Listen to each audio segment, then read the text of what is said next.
नमस्कार, स्वागत है आप सभी का कनेक्टिफाई न्यूज़ पर। दोस्तों, लव जिहाद एक ऐसा मुद्दा है जिस पर आए दिन हमारे देश में बवाल होता रहता है और हाल ही में महाराष्ट्र के नासिक से एक ऐसा ही मामला देखने को मिला।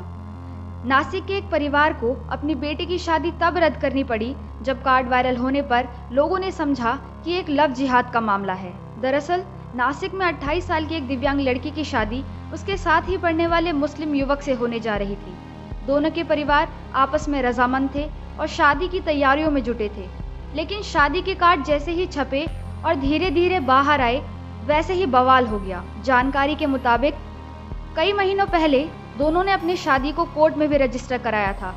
अब दोनों परिवार हिंदू रीति रिवाज से समारोह करना चाहते थे, लेकिन कार्ड सामने आने के बाद कई हिंदू संगठनों ने इसे लव जिहाद का मामला बता दिया, जिसके बाद विवाद शुरू हुआ। लेकिन आगे बढ़ने से पहले चलिए जान लेते हैं कि ये लव जिहाद होता क्या है और इसको लेकर हमारे देश में क्या कानून है।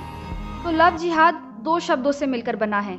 अंग्रेजी भाषा का शब्द लव यानी प्यार, मोहब्बत या इश्क, और अरबी भाषा का शब्द जिहाद, जिसका मतलब होता है किसी मकसद को पूरा करने के लिए अपनी पूरी ताकत लगा देना।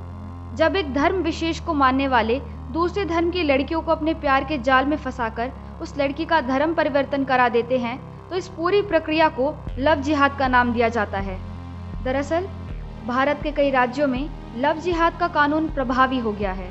कई राज्यों के राज्यपाल ने गैर कानूनी तरीके से धर्मांतरण पर रोक से जुड़े अध्यादेश prohibition of unlawful conversion of religion ordinance यानी गैर कानूनी धर्मांतरण विधेयक को मंजूरी दे दी है, जिसमें उत्तर प्रदेश, मध्य प्रदेश, हरियाणा, कर्नाटक और कई अन्य बीजेपी शासित राज्यों में भी लव जिहाद पर कानून पारित कर दिया गया है। कानून के मुताबिक जबरदस्ती प्रलोभन से किया गया धर्म परिवर्तन संज्ञेय और गैर जमानती अपराध होगा।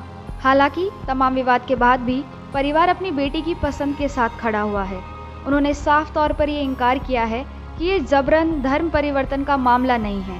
लड़की के पिता ने कहा कि दिव्यांग होने की वजह से उनकी बेटी के लिए अच्छा जीवन साथी नहीं मिल पा रहा था, जिसके चलते उनकी बेटी ने अपने ही एक दोस्त के साथ शादी की इच्छा परिवार के सामने रखी। शादी की पूरी तैयारियां हो चुकी थी, लेकिन बेटी की शादी के कार्ड व्हाट्सएप ग्रुप पर लीक हो गया, जिसके बाद अनजान लोगों ने इस पर विरोध जताते हुए उन्हें कॉल करना शुरू कर दिया। कई हिंदू संगठनों द्वारा इस शादी का विरोध किया जाने लगा। तमाम अड़चनों के बाद परिवार ने इस समारोह को रद्द करने का फैसला किया।